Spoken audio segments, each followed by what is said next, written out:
আজ তোমরা যারা সফলতার সাথে প্রশিক্ষণ সম্পন্ন করে সাব ইন্সপেক্টর হিসাবে দায়িত্ব গ্রহণ করতে যাচ্ছ, তোমাদের প্রত্যেককে জানাই আন্তরিক অভিনন্দন।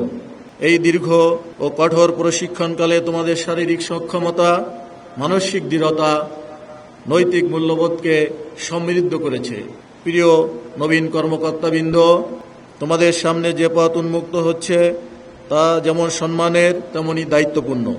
একজন পুলিশ সদস্য হিসাবে তোমাদের প্রথম এবং প্রধান দায়িত্ব হবে জনগণের নিরাপত্তা নিশ্চিত করা, আইন শৃঙ্খলা রক্ষা করা, ন্যায় বিচার প্রতিষ্ঠা করা।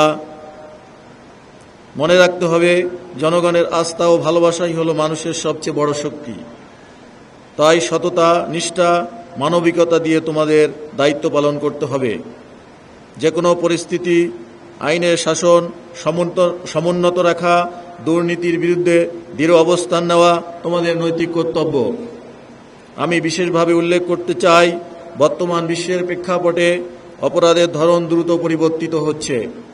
প্রযুক্তি নির্ভর অপরাধ, সাইবার ক্রাইম, উগ্রবাদ মোকাবেলায় তোমাদের দক্ষতা ও সচেতনতা অত্যন্ত গুরুত্বপূর্ণ। তাই প্রশিক্ষণের অর্জিত জ্ঞানকে কাজে লাগিয়ে নিজেকে সবসময় আধুনিক ও আপডেট রাখতে হবে।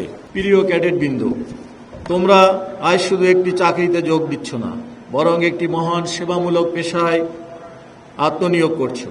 এই পেশার মূল মন্ত্র হল সেবাই ধর্ম।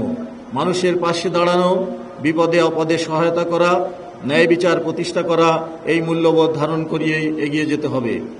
আমি আশা করি তোমরা তোমাদের দায়িত্ব পালনে সর্বদা পেশাদারিত্ব, শৃঙ্খলা, দেশপ্রেমের উজ্জ্বল দৃষ্টান্ত স্থাপন করবে এবং বাংলাদেশ পুলিশের সুনাম অক্ষুণ্ণ রাখবে।